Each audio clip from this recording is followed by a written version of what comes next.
ಈ ಜಾಗದಲ್ಲಿ ಹುಲ್ಲೂರಿ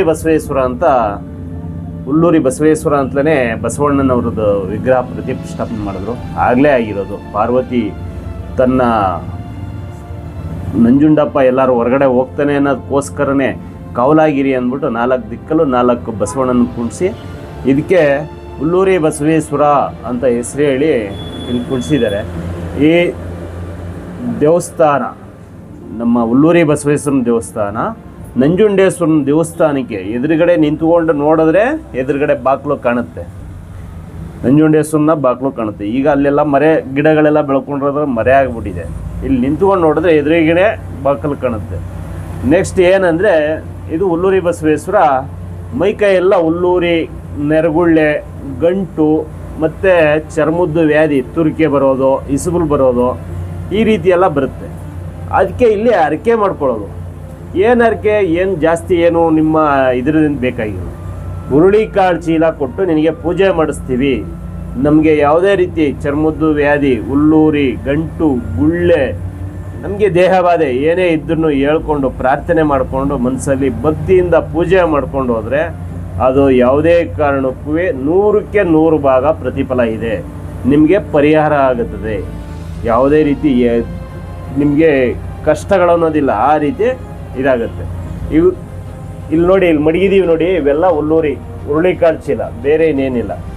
ಹುರುಳಿಕಾಳು ಚೀಲ ಮಾತ್ರ ಅರ್ಪಣೆ ಮಾಡೋದು ಅವ್ರಿಗೆ. ಆಮೇಲೆ ಇದನ್ನು ಪ್ರತಿಷ್ಠಾಪನೆ ಮಾಡೋದು ಅಂದರೆ ಪಾರ್ವತಿ ದೇವಿನೇ ವಿಗ್ರಹನ ಇದು ಮಾಡಿರೋದು.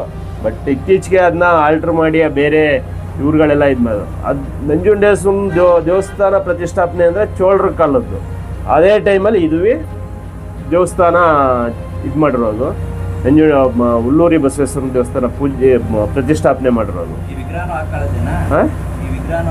ಆ ಕಾಲದ್ದೇ. ಈ ವಿಗ್ರಹನೂ ಆ ಕಾಲದ್ದೇ. ಆಗಿದೆ. ನಮಗೆ ಗೊತ್ತಿರೋ ಹಂಗೆ ಅಂದರೆ ನಮಗೆ ಒಂದು 4-5 ತಲೆಮಾರು, ನಮ್ಮ ತಂದೆ, ನಮ್ಮ ತಾತ, ಅವ್ರ ತಂದೆ, ಈ ರೀತಿ ಒಂದು 4-5 ತಲೆಮಾರಿಂದನೂ ನಡ್ಕೊಬಂದಿರೋದು. ಈಗ ಅದು ಮೊದಲಿಗಿತ್ತು ಈಗಿತ್ತು ಅಲ್ಲ, ಈಗಲೂ ದೇವ್ರ ಮೇಲೆ ನಂಬಿಕೆ ಇಟ್ಟು ಪ್ರಾರ್ಥನೆ ಮಾಡಿದ್ರೆ ನೀವು ಯಾವ ಡಾಕ್ಟ್ರ್ ಹತ್ರ ಹೋಗಿ ತೋರಿಸಿ ಆ ಹುಲ್ಲೂರಿ ಗಂಟನ್ನು ಯಾವ ಡಾಕ್ಟ್ರು ವಾಸಿ ಮಾಡೋಕ್ಕಾಗಲ್ಲ. ಇಲ್ಲಿ ಬಂದು ನಿಮ್ಮ ಭಕ್ತಿಯಿಂದ ಪೂಜೆ ಮಾಡ್ಕೊಂಡು ನೀವು ಪ್ರಾರ್ಥನೆ ಮಾಡ್ಕೊಂಡ್ರೆ ಸಾಕು. ಅದು ಹುಲ್ಲೂರಿ ಹೆಂಗಿತ್ತು ಅನ್ನೋದೇ ಗೊತ್ತಿರಲ್ಲ, ಆ ರೀತಿ ಹೋಗುತ್ತೆ. ಏನಂದರೆ ನಿಮ್ಮ ಆಡಂಬರ ಏನು ಬೇಕಾಗಿಲ್ಲ, ಭಕ್ತಿ ಮೇಯ್ನು. ಭಕ್ತಿಯಿಂದ ಪ್ರಾರ್ಥನೆ ಮಾಡಿದ್ರೆ ಸಾಕು. ಆಮೇಲೆ ನಿಮ್ಗೆ ಏನು ಬೇಕು ಏನು ಬೇಡ ಅವೆಲ್ಲ ಇದು ಮಾಡ್ಕೋಬೋದು. ನಿಮ್ಗೆ ಏನು ಅನಿಸುತ್ತೆ ಮನಸ್ಸಲ್ಲಿ ಅದನ್ನ ಪ್ರಾರ್ಥನೆ ಮಾಡ್ಕೊಳ್ಳಿ ಸಾಕು, ಇನ್ನೇನು ಇದು ಮಾಡೋಂಗಿಲ್ಲ. ಬಟ್ ಏನಂದರೆ ಆ ಬಸಪ್ಪನಿಗೆ ಉಳ್ಳಿ ಪ್ರಿಯ, ಉಳ್ಳಿ ಧಾನ್ಯನೇ ಜಾಸ್ತಿ ಅವನು ಇಷ್ಟಪಡೋದು. ಹುರುಳಿಕಾಳು ಚೀಲ ಅಂತಲೇ ಒಂದು ಧರಿಸದೇ ಇರೋವಂಥ ಬಟ್ಟೆಯಲ್ಲಿ ಹೊಲಿಸ್ಕೊಂಡು ತುಂಬಿಕೊಂಡು ಅದಕ್ಕೆ ತುಂಬಿ ನೀವು ಇಷ್ಟು ಅಷ್ಟು ಅಂತ ಏನಿದಿಲ್ಲ. ಇದು ಹುರುಳಿಕಾಳು ಚೀಲ. ಇದು ನೋಡಿ, ಇದು ಹುರುಳಿ, ಇದೇ ಹುರುಳಿ. ಇದನ್ನ ಚೀಲದಲ್ಲಿ ಹಾಕೊಂಡು ಬಂದು ಪ್ರಾರ್ಥನೆ ಮಾಡಿ ಕೈಯಲ್ಲಿ ನಾವು ಇಡಿಸ್ತೀವಿ, ಹೇಳ್ಕೊಡ್ತೀವಿ. ಈ ಥರ ಪ್ರಾರ್ಥನೆ ಮಾಡಬೇಕು, ಈ ಥರ ಕೇಳ್ಕೋಬೇಕು ಅಂತೆಲ್ಲ ಹೇಳ್ಕೊಡ್ತೀವಿ. ಅದನ್ನ ಕೇಳ್ಕೊಂಡು ಅದು ಪ್ರಾರ್ಥನೆ ಮಾಡಿ ಪ್ರದರ್ಶನ ಮಾಡಿ ಬಂದಾಗ ಇಲ್ಲಿಗೆ ಪ್ರದರ್ಶನ ಮಾಡಿ ಏನಾದ್ರು ಪ್ರಾರ್ಥನೆ ಮಾಡಿ ಹುರುಳಿಕಾಳು ಚೀಲ ಹಾಕಿದ್ರೆ ನಾವು ಭಸ್ಮ ಕೊಡ್ತೀವಿ. ಆ ಭಸ್ಮನ ಎಲ್ಲಿ ಹುಲ್ಲೂರಿ, ಗಂಟು, ಗುಳ್ಳೆ ಏನು ತೊಂದರೆ ಇದೆ ಅದಕ್ಕೆ ಆ ಭಸ್ಮನ ಮೇಲೆ ಈ ಪೌಡ್ರ್ ಹಚ್ಕೋತೀವಿಲ್ಲ, ಈ ರೀತಿ ಪೌಡ್ರ್ ಹಚ್ಕೋತೀವಿಲ್ಲ, ಈ ರೀತಿ ಹಚ್ಕೊಂಡು ಮೇಲಿಂದ ಕೆಳಗಡೆಗೆ ಸವರ್ಬೇಕು. ಮೇಲೆ ಹೋಗಬಾರ್ದು, ಜೋರಾಗಿ ಉಜ್ಜಬಾರ್ದು.